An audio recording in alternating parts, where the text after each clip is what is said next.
All right, welcome back to KSAN News. We have a lot to talk about in our forecast, but we will see pretty much quiet conditions going into your weekend and into your Halloween forecast. Windy conditions today expected, turning much cooler as we go into near Halloween and everything as well. And then next week we'll be trending a little cooler as well, getting into the 60s for the most part. So that's good news here. We'll finally start to feel like fall here. Today we got up into the 70s. Our highs today look like this. 72 degrees is what we reached. We were 56 degrees this morning. Definitely below average for a high, but also above average for a low. Didn't reach those 90s. Hopefully we won't be seeing those 90s anytime soon as we go into the rest of this month for October as we progress into November. Seeing some chilly air across much of the Concho Valley. 50s, mid 50s and low 50s for the most part. 54 in Wall and Eden, 61 in Melvin, 62 in OH Ivy, 54 in Bryant, 53 in Sterling City. So most of us are in the low 50s and mid 50s for the most part. Some chilly air behind that cold front is now off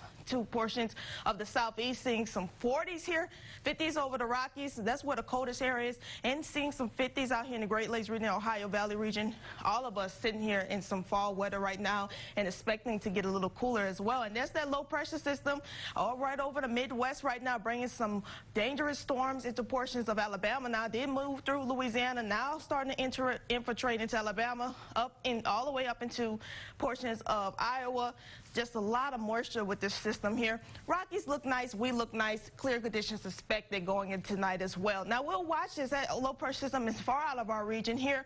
We'll watch how things change in the atmosphere going forward into this week. We'll see cooler temperatures for your Thursday and Friday. 75 degrees expected, somewhere near there. Around this time of year, we're around 76. Then we'll go above average for a bit for Saturday and Sunday, getting into those low 80s before we go back into the 70s with our next possible cold front.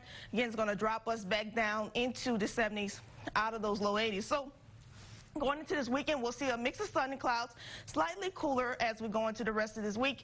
And then next week, that's what we'll watch to see what models do come forward, because we could see isolated showers with that next cold front possible. I'm not expecting too much with that, but definitely the transition from Tuesday into Wednesday is something that's going to be watching for. Cloud coverage return and hanging on to a chance or two for some showers into the later half of that week. So we'll watch out for that. Right now, if you were going out to the door tomorrow to go out and do maybe some shopping, your temperatures look something like this. So we'll warm up a little bit and slowly climb into those 70s for tomorrow around the 2 and 4 o'clock hour. But it's going to be chilly when you put your kids on the bus. It's going to be 49 degrees. Definitely want to make sure they bundle up. They may not need that jacket as they go into the rest of their day. Now, Halloween is almost here, 3 days at that. Cooler weather expected for Halloween. Clear conditions, scary all night, great for trick-or-treating. Remember, you may need a jacket or so, just light jacket, depending on how your costume fits you. But again, just going to be a nice day overall. No rain in the forecast right now, so that's some good news. And if we look at temperatures where we're trending tonight, we'll get down into the 40s, mid-40s for most of us, and that's where we'll pretty much stay, warming back up tomorrow into the upper 70s for the most part. Sunny and still hanging on to those winds. Windy conditions out of the west, northwest. The next 5 days here will be plenty of sunshine. We'll hold on to some more clouds by next week with a passing cold front and possibly see some changes and some rain chances by the end of next week. Stay right there. We'll have more KSAN News after this.